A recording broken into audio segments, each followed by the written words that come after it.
Aunque recientemente han salido unas simulaciones increíbles que modelan la propagación de epidemias, quiero aportar una más, pero que también incluya la respuesta de los sistemas de salud ante distintas situaciones.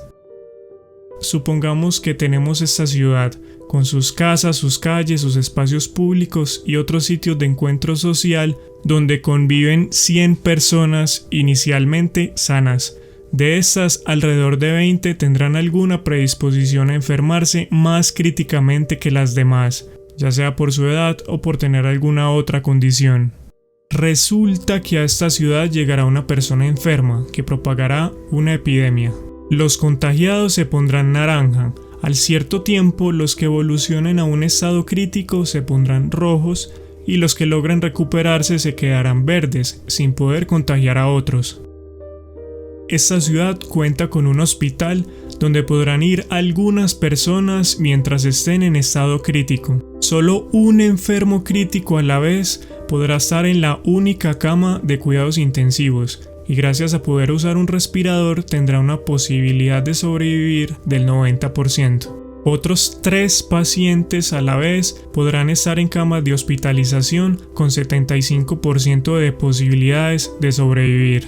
Mientras el hospital esté con todas sus camas ocupadas, los otros pacientes críticos tendrán que pasar sus enfermedades en sus casas, con solo un 20% de probabilidades de no terminar en el cementerio.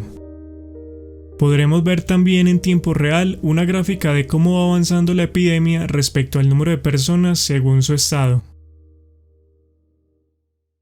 Pero primero pensemos, ¿qué pasaría en el peor escenario, donde no haya ni distanciamiento social ni medidas de higiene que reduzcan la probabilidad de contagio de persona a persona? Y comparemos esto con el escenario 2, donde las personas siguen transitando tranquilamente, pero gracias a usar tapabocas y a lavarse las manos frecuentemente, logran reducir sus posibilidades de contagio al contacto del 75 al 30%.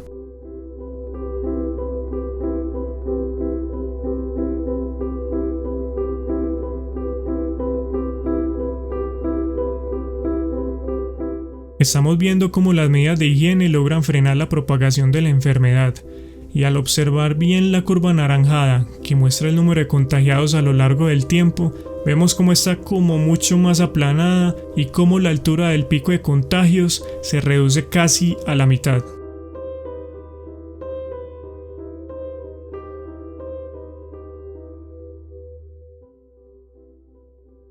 Ahora volvamos a comparar el peor escenario contra una simulación 3. En esta las personas no van a usar ninguna medida de higiene, pero sí van a acatar la cuarentena al quedarse en lo posible en sus casas.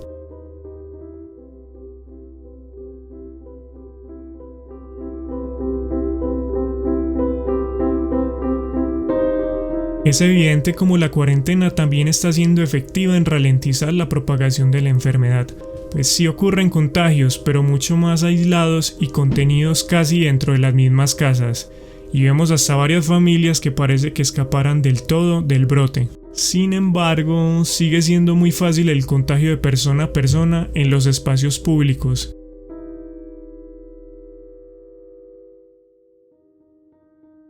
Por último, volvamos a comparar el peor escenario contra uno que sería el ideal. En esta las personas no solo van a usar medidas de higiene, sino que también harán la cuarentena.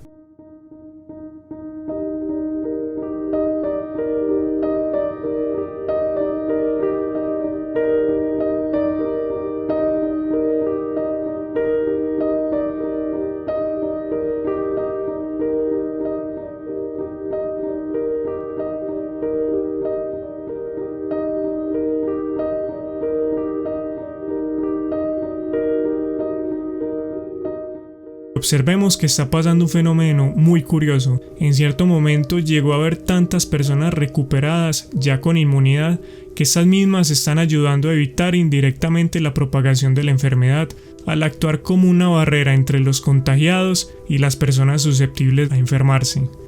A este fenómeno le llaman inmunidad colectiva o efecto rebaño y le está permitiendo escapar de la epidemia a casi la mitad de la población.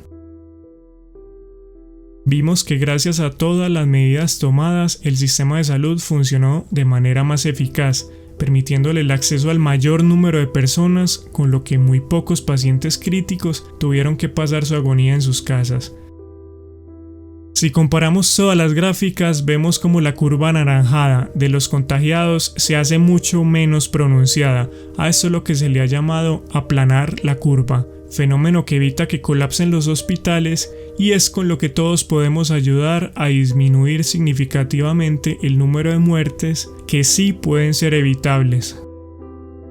La realidad es que esta ciudad ha sido extremadamente favorecida por tener un hospital con una cama de cuidados intensivos para sus 100 habitantes. ¿Qué tal si pensamos en una situación mucho más real? ¿Qué tal si pensamos en una ciudad como Medellín, que teniendo unos 2,5 millones de habitantes, se espera que tenga unas 1,000 camas de cuidados intensivos para sobrellevar la crisis del COVID-19? Si simplificamos los números, vemos como esta ciudad solo tendría una cama, no para 100 habitantes, sino para cada 2,500 personas.